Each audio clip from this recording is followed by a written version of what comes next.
한 아버지가 있었습니다. 유 씨라고 불러드리겠습니다. 평생 일해 마련한 집을 아들에게 물려줬습니다. 조건은 하나였습니다. 나와 내 어머니가 죽을 때까지 이 집에서 함께 살고 우리를 부양해다오. 아버지는 집을 아들 명의로 이전해 주었고 등기까지 완전히 마쳤습니다. 그런데 얼마 지나지 않아 아들의 태도가 달라졌습니다.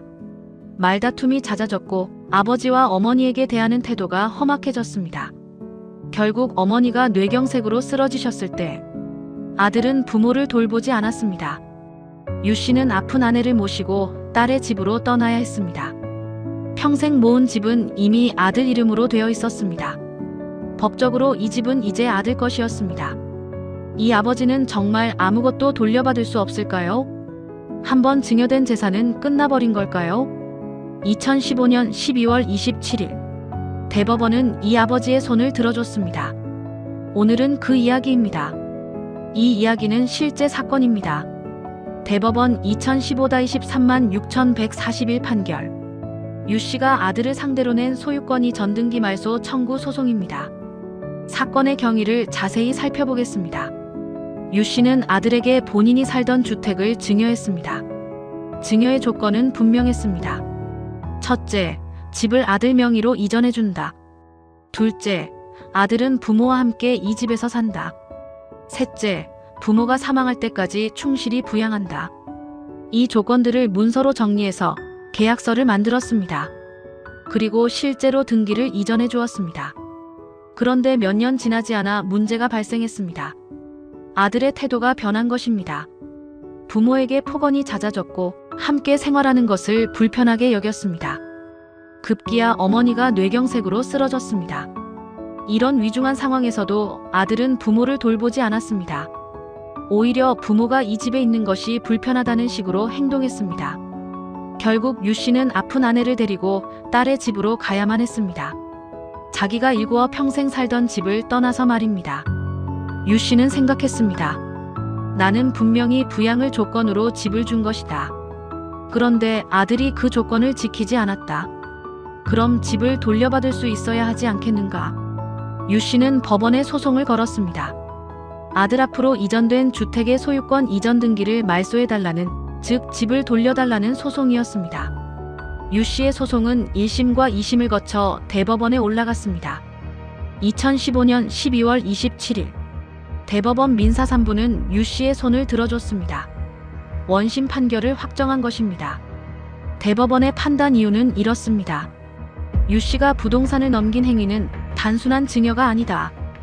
효도라는 의무의 이행을 전제로 한 부담부 증여다. 조건을 이행하지 않으면 계약을 해지할 수 있다. 여기서 대법원은 두 가지 법리를 명확히 정리해 주었습니다. 법리 1. 부담부 증여란 무엇인가?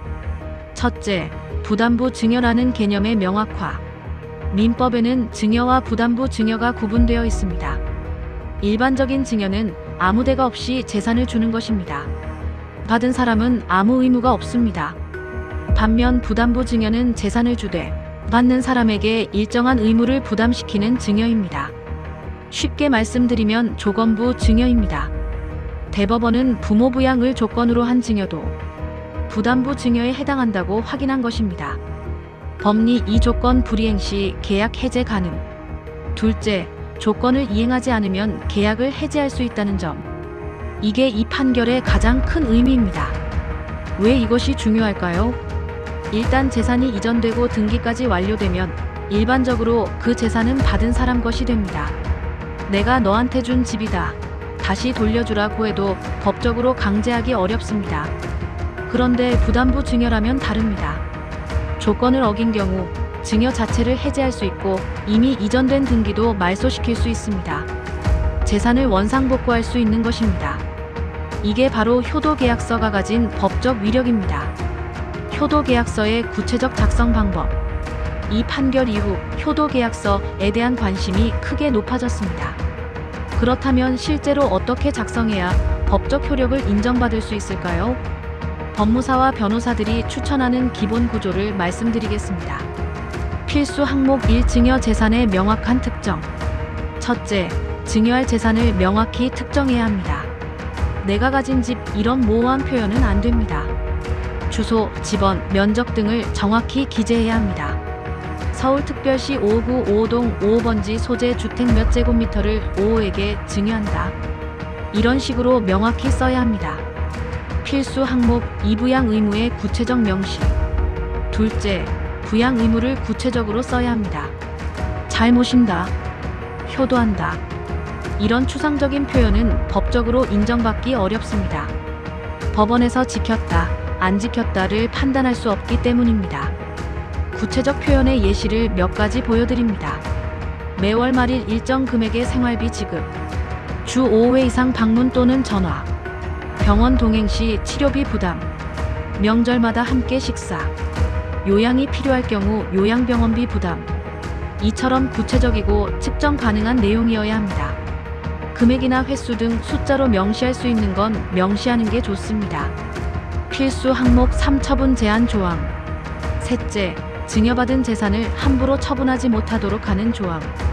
중요한 부분입니다. 아들이 집을 받자마자 팔아버리면 나중에 계약을 해제해도 집을 돌려받기 어렵습니다. 제3자가 선의로 집을 산 경우 보호되기 때문입니다. 그래서 계약서에 이렇게 써두는 게 좋습니다.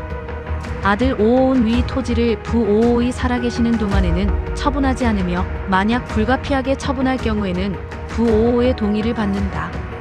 이 조항을 위반하면 그것 자체가 계약 해제 사유가 됩니다. 필수 항목 4. 계약 해제 조건과 반환 조항. 넷째, 가장 중요한 부분. 조건 위반 시 계약 해제 및 재산 반환 조항입니다.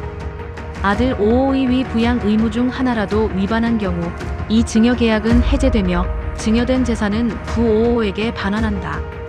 이 조항이 있어야 나중에 법적 근거를 가지고 소송을 제기할 수 있습니다. 증인과 공증 효력을 강화하는 방법. 효도 계약서는 개인 간 계약입니다. 특별한 공증 절차가 법적으로 필수는 아닙니다. 그러나 현실에서 효력을 확실히 하려면 몇 가지 방법이 있습니다. 방법 1. 공증사무소에서 공증. 첫째, 공증사무소에서 공증을 받는 것입니다. 사서증서 인증이라고 합니다. 당사자가 공증사무소에 직접 가서 공증인 앞에서 이 계약서의 진정성을 확인받는 절차입니다. 비용은 수만 원 선입니다. 이렇게 공증을 받아두면 나중에 아들이 저 계약서는 내가 쓴 게 아니다 같은 진정성 부인을 할 수 없게 됩니다. 방법 2. 증인 입회. 둘째, 증인을 세우는 것입니다. 계약서 작성 시 2명 이상의 증인을 두고 증인들도 서명하도록 하는 방법입니다. 증인은 이해관계가 없는 제3자가 좋습니다. 친척보다는 친구나 이웃 또는 법률 전문가를 세우는 게 좋습니다. 방법 3. 유언 대용 신탁과 결합. 셋째, 좀 더 고도화된 방법입니다. 앞서 말씀드린 유언 대용 신탁과 결합하는 방법입니다. 부담부 증여의 단점은 일단 재산이 자녀에게 이전되기 때문에 자녀가 마음먹고 처분하려 하면 법적 분쟁이 복잡해진다는 점입니다. 반면 유언 대용 신탁은 재산 자체를 신탁회사에 맡기기 때문에 이런 위험이 훨씬 적습니다. 부양 조건이 지켜지지 않으면 신탁 계약을 해지하고 재산을 다른 사람에게 이전하거나 부모에게 돌려놓을 수 있습니다. 재산 규모가 크신 분들은 이 방법도 고려해 보시기 바랍니다. 세금 문제와 현실적 고려사항. 효도 계약서 방식을 선택할 때 반드시 고려해야 할 현실적 문제가 있습니다. 바로 세금입니다. 증여세. 부담부 증여도 일단 증여이므로 증여세가 부과됩니다. 부모가 자녀에게 증여할 경우 10년 합산해서 5천만 원까지는 증여세가 면제됩니다. 그 이상 금액에는 과세 표준에 따라 누진세율이 적용됩니다. 10%부터 최대 50%까지입니다. 예를 들어 3억짜리 집을 증여한다면 5천을 공제한 2억 5천에 대해 20% 세율로 약 4천만 원의 증여세가 나옵니다. 그런데 여기서 부담부 증여에 특수한 점이 있습니다. 부담부 증여에서 부담으로 인정되는 부분은 증여가액에서 공제됩니다. 다만 부담금액 부분에는 양도소득세가 부과됩니다. 세금 구조가 복잡하므로 반드시 세무사와 상의하셔야 합니다. 상속세와의 관계. 또 한 가지, 증여 후 10년 이내에 증여자가 사망하면 그 증여 재산은 상속세 계산에 포함됩니다. 절세를 위해 생전 증여를 활용하는 경우가 많은데 연세가 많으시면 10년이 짧게 느껴질 수 있습니다. 충분한 준비 기간을 두고 계획하시는 게 좋습니다. 다른 자녀들과의 관계. 마지막으로 인간적인 문제. 자녀가 여러 명이라면 한 자녀에게만 집을 증여하는 것이 다른 자녀들에게는 어떻게 보일까요? 미리 가족 모두에게 설명하고 이해를 구하는 것이 좋습니다. 안 그러면 본인 돌아가신 뒤에 다른 자녀들이 유류분을 이유로 그 자녀에게 소송을 걸게 됩니다. 결과적으로 가족관계가 파탄나는 경우도 많습니다. 오늘 말씀드린 내용을 정리하면서 실천 가이드를 드리겠습니다. 교훈 1. 효도는 마음이지만 약속은 문서로. 첫 번째 교훈. 효도는 본래 마음에서 우러나오는 것입니다. 계약으로 강제할 일은 아닙니다. 그러나 재산이 걸린 문제는 다릅니다. 구두 약속은 나중에 부정될 수 있고 그런 얘기 한 적 없다는 식의 주장을 막기 어렵습니다. 재산 이전과 관련된 약속은 반드시 문서로 남기세요. 이것이 자녀를 믿지 못해서가 아니라 미래의 법적 분쟁을 예방하는 지혜입니다. 교훈 2. 조건은 구체적으로, 해제 조항은 명확히. 두 번째 교훈. 효도 계약서에서 가장 중요한 것은 두 가지입니다. 첫째, 조건을 구체적이고 측정 가능하게 쓸 것. 둘째, 조건 위반 시 계약 해제 및 재산 반환 조항을 명시할 것. 이 두 가지가 빠지면 효도 계약서의 법적 위력이 크게 약해집니다. 교훈 3. 전문가와 반드시 상의. 세 번째 교훈. 효도 계약서는 개인이 혼자 쓸 수도 있지만 변호사나 법무사의 도움을 받는 것을 강력히 권해드립니다. 이유는 이렇습니다. 첫째, 법적으로 실효성 있는 조항 구성에 도움이 됩니다. 둘째, 세금 문제를 함께 고려한 설계가 가능합니다.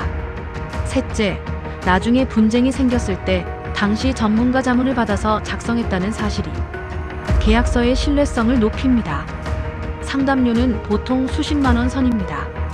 수억 원짜리 재산을 지키는 일에는 작은 비용입니다. 마지막 당부. 마지막으로 한 말씀 드리고 싶습니다. 효도 계약서는 자녀를 믿지 못해서 쓰는 문서가 아닙니다. 자녀와 부모 모두를 보호하는 장치입니다. 자녀 입장에서도 명확한 약속이 있으면 자기 역할을 분명히 알고 할 수 있습니다. 나중에 형제들과 재산 다툼이 생겨도 나는 이런 조건으로 받았다는 근거가 됩니다. 그래서 효도 계약서는 결국 모든 가족을 위한 약속입니다. 오늘 다룬 유씨 사건 판결 이후 효도 계약서를 작성하는 가정이 늘어나고 있습니다. 여러분 가정에도 필요한 상황이라면 주저 말고 준비하시기 바랍니다. 그것이 여러분의 노후와 가족의 평화를 지키는 가장 확실한 방법입니다. 다음 영상에서는 자녀에게 미리 상속포기 각서를 받아두신 분들, 그 각서가 정말 법적 효력이 있는지 놀라운 판례를 말씀드리겠습니다. 구독과 좋아요 부탁드립니다. 감사합니다.